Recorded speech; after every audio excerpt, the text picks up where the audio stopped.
Ready? Good afternoon to everybody. It's my pleasure to introduce Mr. Rakesh Malhotra to you. Not many of us can think of running enterprises successfully, monetizing them, handing it over, and start other businesses with the same vigor and energy, because as I often feel and I often say, is running enterprises is parenting, and parenting can be hard. It can demand and suck all your energies, and such that to do parenting again is something that leaves people baffled. But slowly but surely, we are now seeing a growing trend of serial entrepreneurship. And with Mr. Malhotra, it's not only entrepreneurship, it is again getting others to be entrepreneurs. So let me briefly introduce Mr. Malhotra to the audience. He trained as an engineer, and then over the years set up Luminous Power Technologies, and as we know, that brand became very famous, and everybody got to know them for inverters and UPS. I mean, so all the UPSs that we use in our offices and at home, one realizes that here is the man behind the show.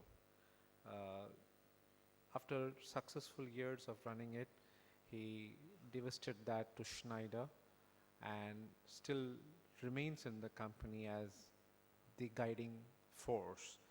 But what is very important is, having come out of Luminous, he then went on to build other businesses, which I personally believe is a great thing to do, because not only have you finished coming out of one, but you're recouping yourself to build other businesses. It's a remarkable feat in itself, and not many of us can claim to have gone that way.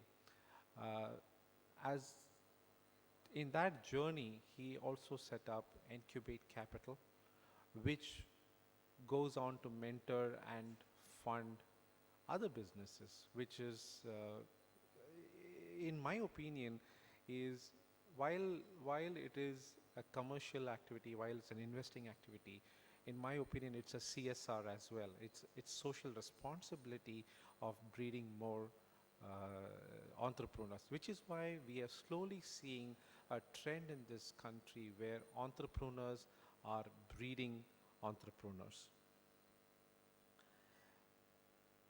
Mr. Malhotra understands brands. He understands products that touch people's lives.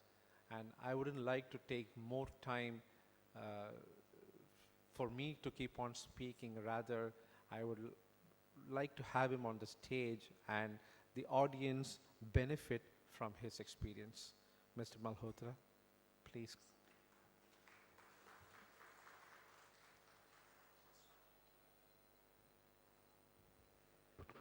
Good morning. Glad to be here. So Arun, when he asked me to come and speak here, he asked me to speak about my second innings and how what we are doing is connected with private equity and VC world. Although I don't consider myself to be a private equity or a VC, a private equity investor or a VC fund, I think we continue to be what our DNA is, which is being entrepreneurs. And I think investing is more, let's say, as an activity, as an extension of what we do as entrepreneurs. So I think as a perspective, let me kind of organize my,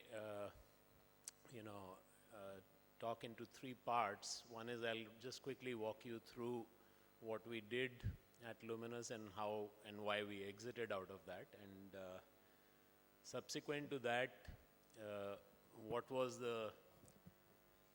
what was our interest in investing and why did we choose to go towards private equity investing or VC investing, and what learnings we have had over the last 3 years, and how are we organizing ourselves eventually. So some of those points might be a little different perspective from what you will hear during the day, because I think you have a lot of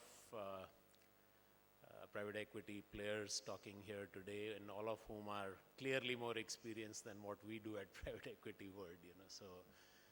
So let me just quickly start from Luminous, and so we built this company over 23 years, 18 years out of which were pre-funding.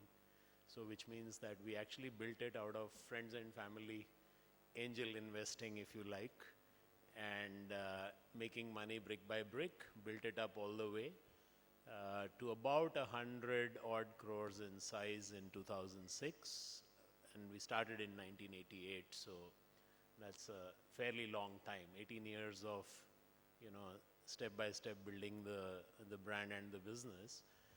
And then in 2006, we decided we wanted to enter the battery business, because batteries were a large part of what we did as inverter or UPS business, and batteries is something we used to buy from Exide, and Exide, being a large company, at different points in time had different, you know, motivations to support us or not to support us, and we decided that we want to be independent of that, and that's when we had to get into some serious amount of borrowing, and we levered ourselves up about 6 times from our net worth at that point in time to set up our first battery plant. And guess what? A public sector banker decided to support a 6-time leverage. And it wasn't a private equity fund, it wasn't a VC fund, it wasn't even a private bank, it was a public sector bank called Corporation Bank who decided to support us on a 6 times net worth leverage for building a CapEx. And so, you know, I mean, different kinds of funding for different kind of entrepreneurs are available, and we decided to take leverage because we didn't want to dilute ourselves too much. And before we set up that venture, people would think it is too risky and it is like a VC investment, and then what we had built over all these years, we would have had to give away a fair part of it to sort of raise equity capital. So we decided to take debt as a way to fund ourselves. And you know, once we did that and started the production, which started in 2006, the business started to take shape, and in 2007 we raised our first round of private equity after being in existence for about 19 years in business. And this was done by CLSA Capital Partners, who even at that stage didn't think it was a growth business, although we were profitable. And in 2007 we were already some 200 odd crores in revenue, and we had demonstrated that what we had taken the money for in terms of debt was already working. It was operational. They gave me 2 options. In fact, there were a lot of other people who were also interested at that time. They gave me 2 options. One was to take a straight equity, and 2 was to take a convertible.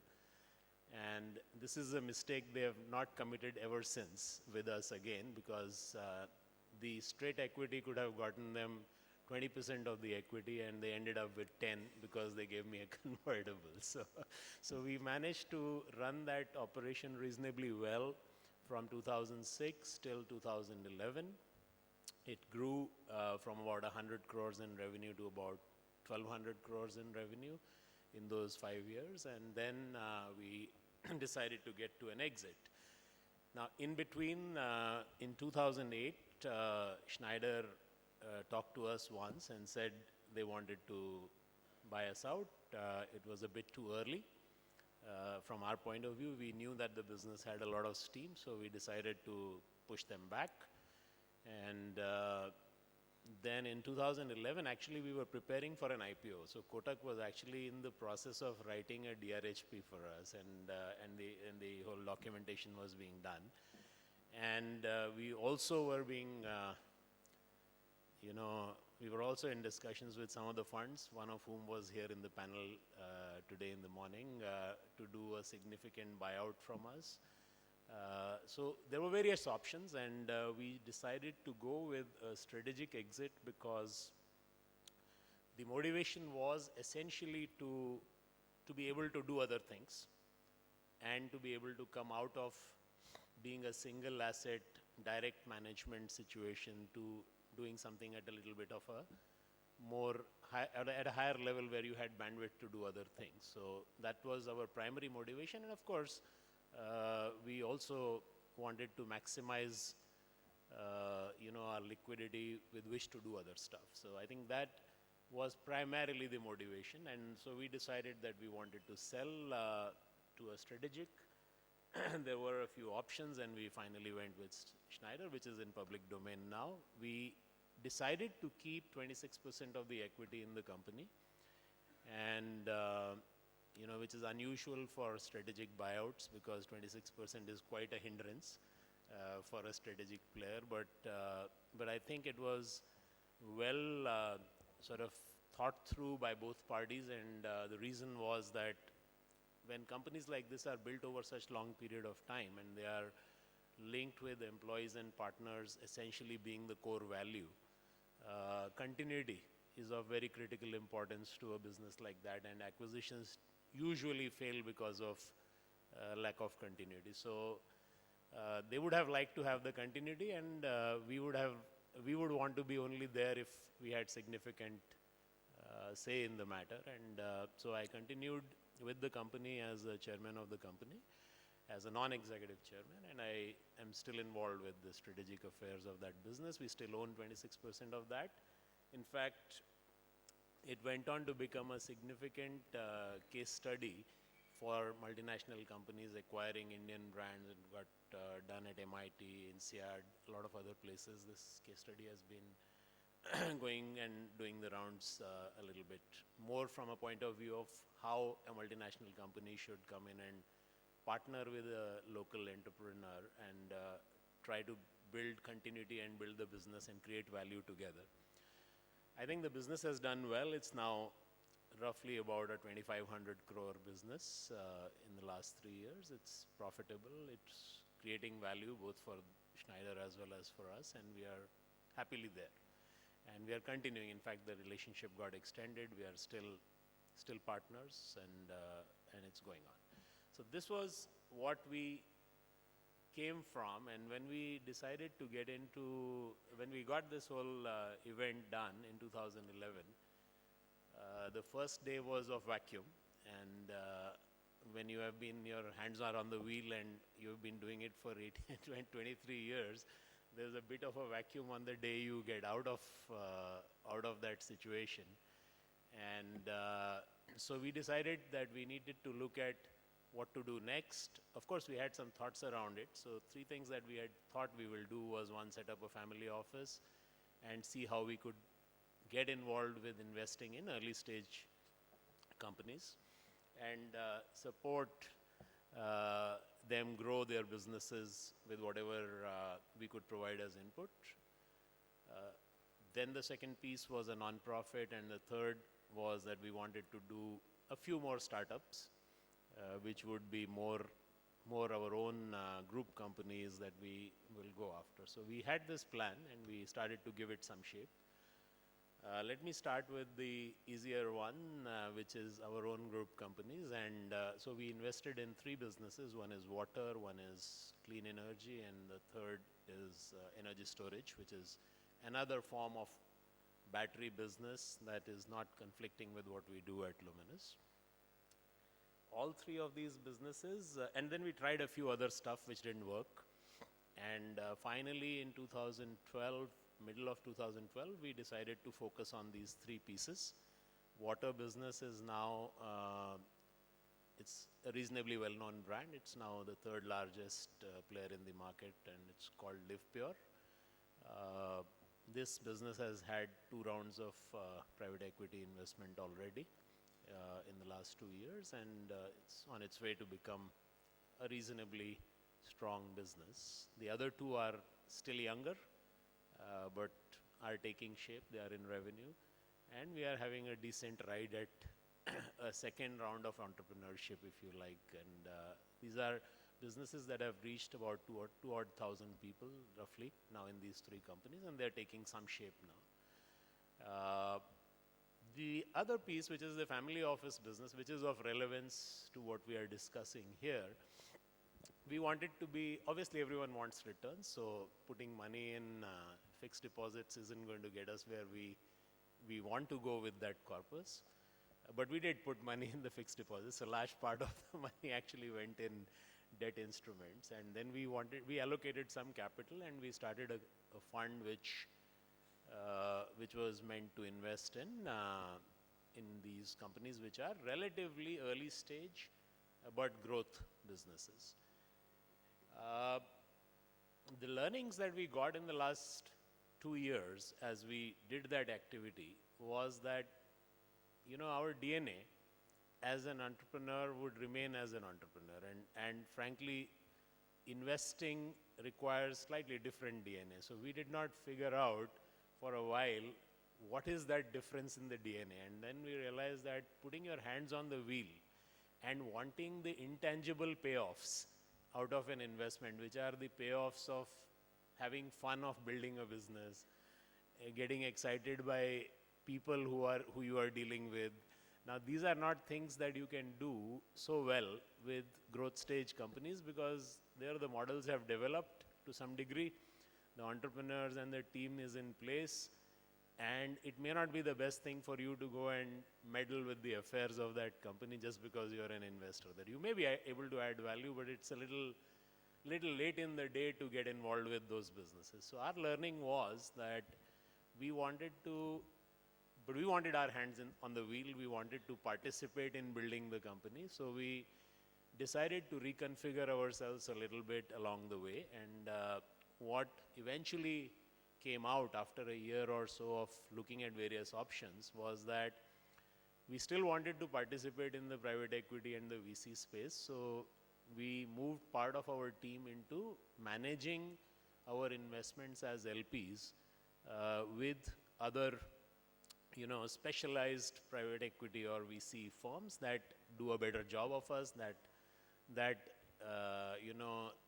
the companies and the firms that know how to look at issues dispassionately and financially, not get too emotional about the intangible payoffs. So we decided that we will concentrate on investing in the PE and VC space as a space or as an asset class, mainly through partnerships with other VC funds, and we have allocated some capital for doing that, which is doing well now. We are continuing, however, to invest with companies that want our hands on the wheel.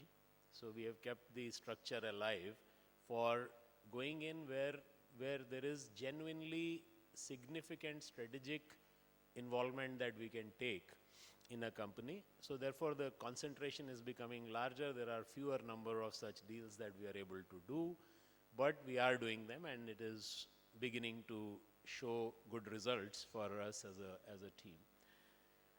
Now, since you want to have fun at a larger level and you want to actually be participating in building businesses, so we have now finally figured out that we need to set up an accelerator or an incubator framework, and we are actually building one in Gurgaon, which will focus on a very sector-specific kind of, sector-specific kind of focus. And the two areas that we are working on is going to be energy storage and its applications, various applications including clean tech applications, including mobility and so on. And the second piece is around consumer brands and appliances, which is in our view a relatively unexplored market in terms of private equity investment. I mean, there are either the large corporates in that business or there is nobody. And the ones that are there, regional brands or smaller companies, are actually not really getting funded very well by any meaningful capital. So we think there is a lot of innovation which is locally based I mean, local market and flavor-based innovation that is going to happen in that space. So we are looking at these two spaces and putting up an incubator framework. Why? Because it meets our objective of participating in early stage companies, and it also allows us to sort of, put our hands in and actually be of constructive use to the entrepreneurs that are coming in with those ideas. So I think that said, let me try and summarize this for you. So entrepreneurs, our experience at becoming investors after having been entrepreneurs for too long is that, we have to find our own calling, and we have to find the kind of investments that make sense to us, where we can actually continue to play to our core strengths of being involved in building businesses and so on, and leave bulk of our, but we want to participate in other activities, for example, an e-commerce company or a tech company, but we know nothing about how to help those companies. So we are participating with VCs and funds and, people who are good at doing that. So I think, and to my mind, this is becoming, I know of other people who are in the same fraternity as myself, and I think a lot of us are wanting to do the same thing, which is go with, good quality teams who can manage that piece well, and then concentrate in our own core competence area and be sort of incubators or investors in these kind of companies. So I think for us, that's our learning of our second innings. That means once an entrepreneur, stay an entrepreneur. Don't try to change your own basic DNA. That's what we have learned. But the opportunity in the entrepreneurship environment and the kind of and the kind of asset class it can become to a family office is not lost on anyone who has run a business and therefore created value. So we want to participate in that, and then I think so do a lot of other family offices. The problem I think most of us face is how to figure out the right advisor, one from another, and how to actually back which team, because we haven't traditionally been investors in that space, so we don't really know how to pick the right firms to handle the asset class for the family offices. So I think from our perspective, we have figured out that this is probably the best way to do it, and we have found some kind of a formula to figure out which are the right, right VC funds or private equity funds that we can go with in terms of playing that asset class. But for us, a direct play as entrepreneurs seems to be the best way is to start setting up stuff like incubators, where you really can be effectively co-founders to the companies that these entrepreneurs are setting up. And since you start early, your chemistry works, your investment works, you build the company together, everyone is duly satisfied with the equation of both investing as well as feeding your intangible benefits. I think that's pretty much what I had to say. I think I was allotted way too much time. 30 minutes is something I have never spoken in my life. I'll leave it for the panel to take care of the rest. Thank you very much. Rakesh ji, can I request a couple of questions from the audience? I would love to have, given the two hats that he wears, of being an entrepreneur, one question from an entrepreneur, please identify yourself, and one question from a fund manager. You might want to ask him to write a check for you as well. So, sir, I have to have you ask a question on a Sachin Tendulkar story. Sorry? Right? So, Sachin Tendulkar, given you that... want to ask a question on Sachin Tendulkar? Yes, okay. sir. All right. So, given that, he has been, somebody who has kind of excelled in every part, what he took. 2020 Test cricket, so I can see some parallels, in terms of what he's done. And I'm sure you have him as a brand ambassador for Live Pure. So if you can tell us how that happened and, anything that you drew from that. All right. So I think, he's a guy who has accomplished way more than most of us can even imagine to do in a lifetime. And so he's an inspirational character for, I think, not just for me, but I guess for most people in this country. So now we started actually working with him way back in 2009 when he was with Mumbai Indians, and we actually we hired Mumbai Indians as we became a sort of a team sponsor, co-sponsor, and we used Harbhajan, Sachin and Zahir for our campaigns of Luminous for 1 year. After having interacted with him a few times, we figured out, and I mean, we were a small company, we didn't want to afford the big money that Sachin charges. So for about a year, we managed to, run with the Mumbai Indians tag and somehow use him. In 2010, we actually signed him up for 3 years as our official brand ambassador for Luminous, basically because, he stood for what the brand stood for, which is trust, reliability, durability, etc., etc. All of those were like perfect matches. You put brand attributes, put the celebrity attributes, keep ticking the boxes, and you find that there is pretty much sare gun milte hain, matlab. So the perfect marriage. So I think that's where it started. Then when I wanted to start Live Pure in 2012, this guy was at his 99th century for a long time. I don't know if people remember that here. He could not score his 100th for a long, long time. And he was like a little bit, people were calling for his retirement, this, that, everything. And I still remember I actually went to meet him in Dhaka. They were playing this Bangladesh match the next day in the tournament, and we had dinner together the night before and chatted over for about almost 2-3 hours for various things around his life, what we are doing, what he's doing. And we ended up shaking hands on that day, saying that he will come on board Live Pure, and we would have him as our brand ambassador there, and as a little bit more than the brand ambassador. He's even a participant in Live Pure Foundation, which is a not-for-profit activity, which he's supporting in a significant way. We signed off, not signed off, but shook hands. And the next day morning, I was on my flight back to Delhi, and this guy did his 100th 100. So he also believes that we are his lucky charms, and we also believe that he's good for us. So that's how Sachin Tendulkar is happening. Yeah, hi. My name is Samir. Just wanted to check with you from an entrepreneur's perspective, why would the entrepreneur want to get funded by a family office vis-a-vis a traditional venture capital fund? What are the benefits of being funded by a family office? So there are pros and cons to both of them. And, so there are entrepreneurs who are generationally incompatible with the family offices, let's put it that way.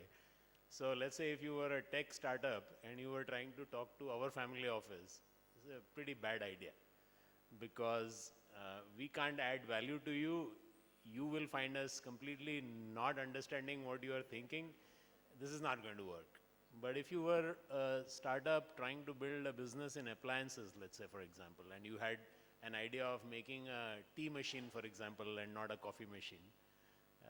I've never seen a tea machine being used, so somebody might want to do that. Now, if you are doing something like that, the entrepreneur could do a lot with doing some business with Sumit as a family office manager of our family office, because we can bring to the table things that a typical VC or a typical private equity fund cannot do, because your bearings are in a different place. You are connected differently. You know what you are, you can walk him through tens of situations